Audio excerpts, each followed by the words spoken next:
ভিতৰ চাৰি আইতা তুমি কি পঢ়ি আছানো? ৰবাচোন শুনটো মই কিবা এটা চাই আছো তুমি ইয়াতে অলপ বহাচোন এইখন চোৱা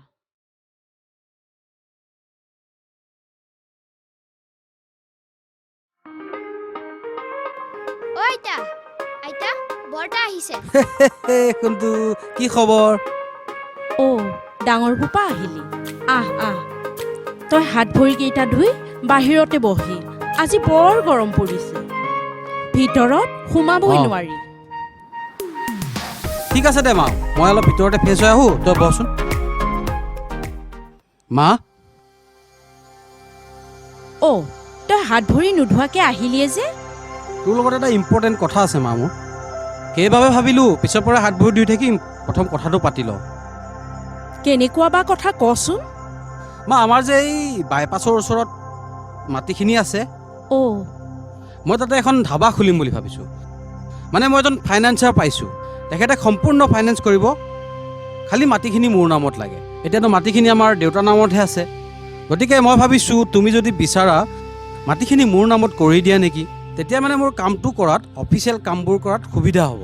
অ হয় নেকি তই নহ'লে সৰুৰ লগত কথাটো আলোচনা কৰিবি ময়ো পাতিম বাৰু তহঁতৰ সম্পত্তি তহঁতে নলয় আৰু কাক দিবি দুইটাই মকামিলাকে চলিবি আৰু মইনো সেইবোৰ কি কৰিম তেন্তে ঠিকে আছে মা সেইটোকে কৰোঁ ৰাতিলৈকে মই ভাইটিৰ লগত কথাখিনি পাতোঁ সি বা কি কয় আকৌ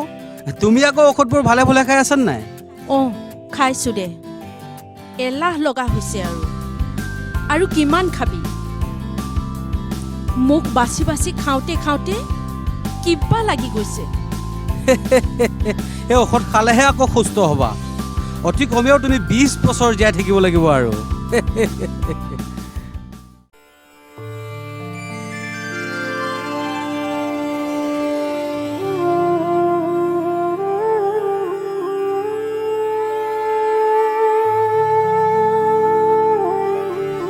মা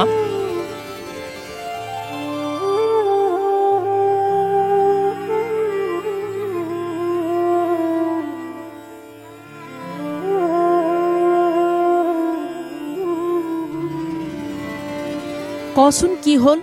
মই এইবোৰ কথা কি শুনিছোঁ দাদাই বোলে আমাৰ বাইপাছৰ মাটিখিনি তাৰ নামত লিখাই ল'ব ওলাইছে মোৰ কি তাত ভাগ নাই সেইখিনি মাটিৰ মূল্য তুমি কিমান জানা 30-35 লাখ টকা কি অকলে ল'লে নহ'ব নহয় তাততো মোৰো ভাগ আছে মই কি তোমালোকৰ ল'ৰা নহয় এনেকুৱা অন্যায় তোমালোকে মোৰ লগত কৰিব নোৱাৰা মা তই দেখোন কথানি কৰবাৰ পোৱালিগৈ তাক মই মাটি লিখি দিয়া নাই নহয় তোৰ লগত মই আলোচনা কৰিবলৈ কৈছিলোঁ দাদাই কৈছে লগা ঘৰটো যিহেতুকে মই লৈ আছোঁ সেই ঘৰটো মোক ল'ব কৈছে আৰু বাইপাছত থকা মাটিখিনি দাদাই নিজে ল'ম কৈছে কিন্তু মইতো তাক তেনেকৈ কোৱা নাছিলোঁ আৰু ৰচোন তই যে কথাবোৰ কাজিয়া লগা মুডত কৈ আছ তহঁতৰ মাজত সেই কোনো মিলাপ্ৰীতি নাইনে দেউতাৰা এজন শিক্ষক আছিল আৰু মই এগৰাকী শিক্ষয়িত্ৰী আছিলোঁ আমিতো তহঁতক এই কোনো শিক্ষা দিব নোৱাৰিলোঁ নে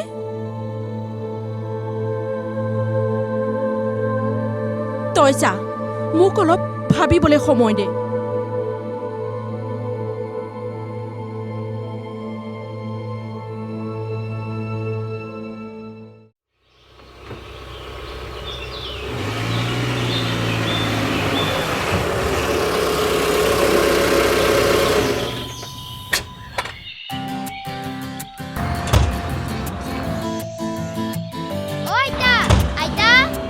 বেগকেইটা লৈ আহকচোন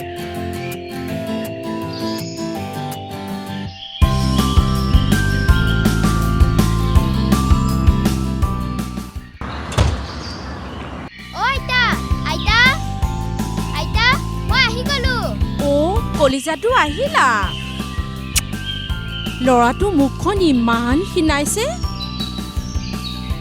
তহঁতে তাৰ যত্ন নলওঁ নেকি বাৰু কোনটো তুমি অলপ ভিতৰলৈ যোৱাচোন মা তুমি মোক এটা প্ৰশ্নৰ উত্তৰ দিয়াচোন কি প্ৰশ্ন আহিয়ে তোক প্ৰশ্নৰ উত্তৰ দিব লাগে আহচোন আহ আগে বহি লহি ইয়াতে তাৰ পাছত আমি কথা পাতিম এতিয়া কচোন কি প্ৰশ্নৰ তোৰ মই উত্তৰ দিব লাগে প্ৰথমতে কোৱা মই তোমাৰ সন্তান হয় নে নহয় নীলাজৰ দৰে তই এইবোৰ কি কথা সুধিছ বলিয়া হোৱা নাইতো তই মা ডাঙৰ দাদাই বাইপাছৰ মাটিখিনি নিজৰ নামত কৰি ল'ব বিচাৰিছে আমি তোমালোকৰ কোনো নহয় নেকি বিয়া হৈ গ'লেও আইনমতে দেউতাৰ সম্পত্তিৰ ভাগ আমিও পাওঁ মোকো লাগিব সম্পত্তিৰ ভাগ লাগিলে মই আইনৰ সহায় ল'ম তহঁত চব পাগল হৈছ নেকি নে মোক পাগল কৰিব আহিছ খুব ভাল হ'ল তেখেত ঢুকাই গ'ল যদি তেখেত থাকিলেহেঁতেন তহঁতৰ এই পাগলামিবোৰ দেখি তেখেতে যে কিমান কষ্ট পালেহেঁতেন সিহঁত দুইটাই এইকেইদিন মোক জ্বলাই মাৰিছে আৰু তয়ো আহিছ মোক জ্বলাই মাৰিবলৈ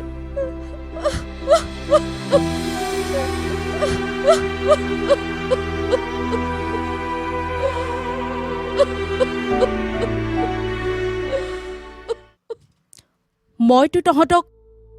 একো বুজাব নোৱাৰিলোৱে গতিকে বৰদেউতা আছে যিহেতুকে বৰদেউতাক মাতিছোঁ তহঁতৰ নিজৰ নিজৰ ক'ব লগাখিনি বৰদেউতাৰ আগত ক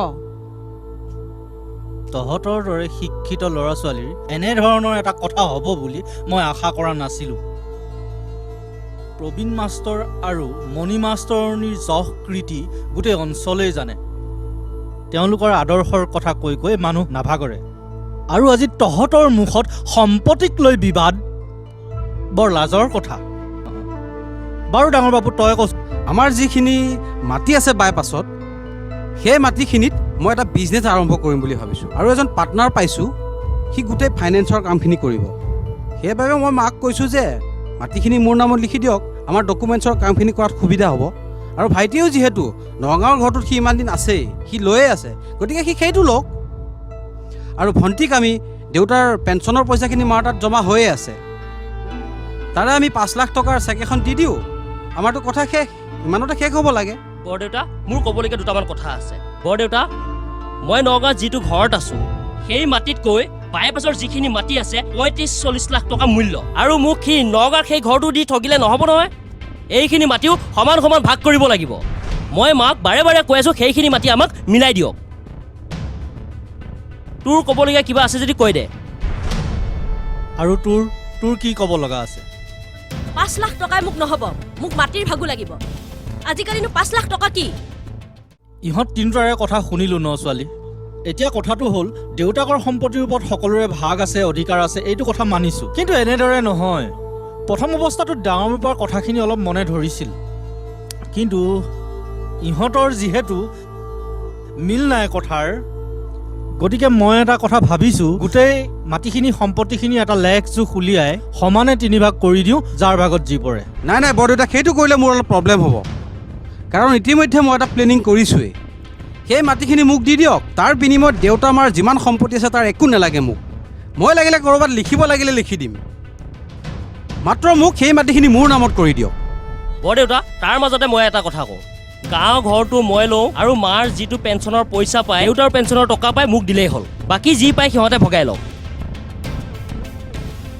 নাই নাই নাই সেইটো কেনেকৈ হ'ব বৰদেউতা ইয়াত পেঞ্চনৰ পইচা কেনেকৈ আহিল সেইটো মান্থলি এটা ইনকাম স্থাৱৰ অস্থাৱৰ যিখিনি সম্পত্তি আছে সেইখিনি লওক ইয়াত পেঞ্চনৰ পইচাটো কেনেকৈ আহিল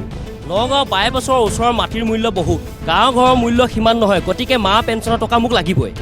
ডাঙৰ দাদাই তেনেকৈ ক'লে নহ'ব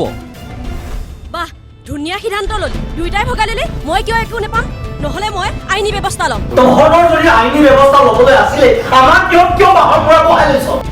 বাহিৰে বাহিৰে সেইবোৰ কৰি ইয়ালৈ নাহিলি কেলে বৰদেউতা তেনেকৈ ক'লে কথাটো নহ'ব দাদাই যদি বাইপাছৰ মাটিখিনি ল'ম বুলি নক'লেহেঁতেন নহ'লে এই কাজিয়া এই পৰিস্থিতি মানে নহ'লেহেঁতেন কি সেইখিনি মই এনেই ল'ম বুলি কৈছোঁ নেকি তাৰ সলনি মই তহঁতক বেলেগত মাতি দিবলৈ লৈছোঁ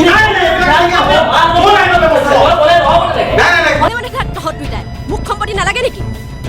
আৰু শুনি ল তিনিটাই সমানে ভাগ হ'ব আৰু ইয়াতে বৰদেউতাই ভগাই থৈ যাব আৰু মই তোৰ কথা নুশুনো সেইটো কেনেকৈ হ'ব লাগিলে মই আইনৰ ব্যৱস্থা দি যাম বৰতা আপুনি মই লাষ্ট কওকচোন এটাই কথা ক'লো মোক খালি গাঁও ঘৰটো দে মা পেঞ্চনৰ টকা দে দেউতা পেঞ্চনৰ টকা দে আৰু মোক একো নালাগে চুপ কৰ কথা ক'বলৈ আহিছ লাগিব তহঁত তিনিটাই মোৰ দ্বাৰা নহ'ব ন ছোৱালী মই আহিলোঁ ঠিক আছে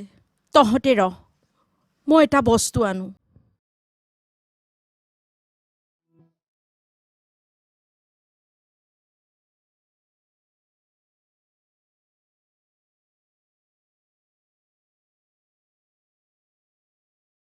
এইখিনি মোৰ বিয়াৰ গহনা।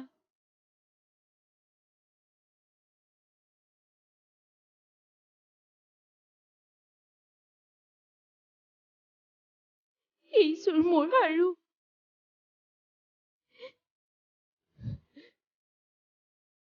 মা এইডাল মোৰ চেইন। মা এইবোৰ তুমি কি কৰিছা মা? আৰু এটা বস্তু আনোগৈ ৰ। হেই ভাইটি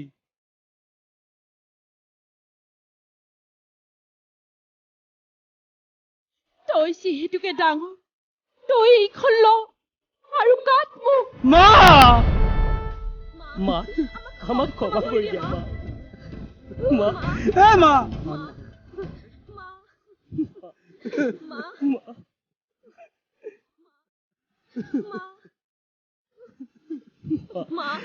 আমাক ক্ষমা কৰি দে মা। আমাক সম্পত্তি নালাগে মা, আমাক তোমাক লাগে।